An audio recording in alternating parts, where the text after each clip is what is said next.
শেখ হাসিনা সরকারের পতনের পরও শিল্প কারখানায় ভাঙচুর এবং অগ্নিসংযোগের ঘটনায় উদ্বেগ প্রকাশ করেছেন রপ্তানি খাতের ব্যবসায়ীরা। নতুন সরকার দায়িত্ব নেওয়ার আগে দ্রুত শিল্প অঞ্চলে নিরাপত্তা বাড়াতে সেনাবাহিনীর সহযোগিতা চান তারা।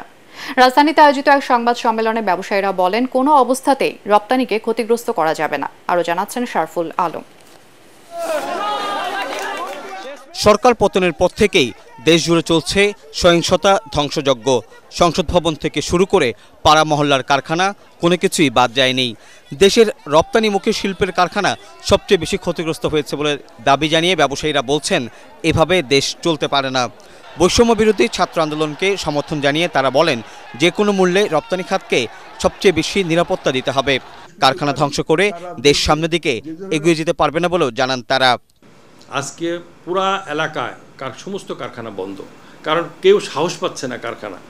আমাদের জীবনের নিরাপত্তা দিন, কারখানার নিরাপত্তা দিন, এবং আমাদের কারখানা পরিচালনা করার জন্য যা যা করার দরকার এগুলো আপনি করুন।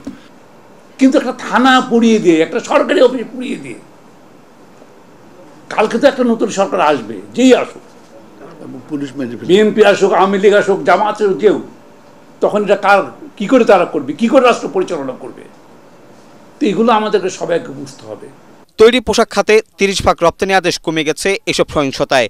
বিদেশে দেশের ভাবমূর্তি নষ্ট হচ্ছে জানিয়ে সংবাদ সম্মেলনে জানানো হয়, 15 আগস্টের আগে জুলাই মাসের বেতন পরিশোধ করতে পারবেন কিনা তা নিয়েও শঙ্কিত তারা।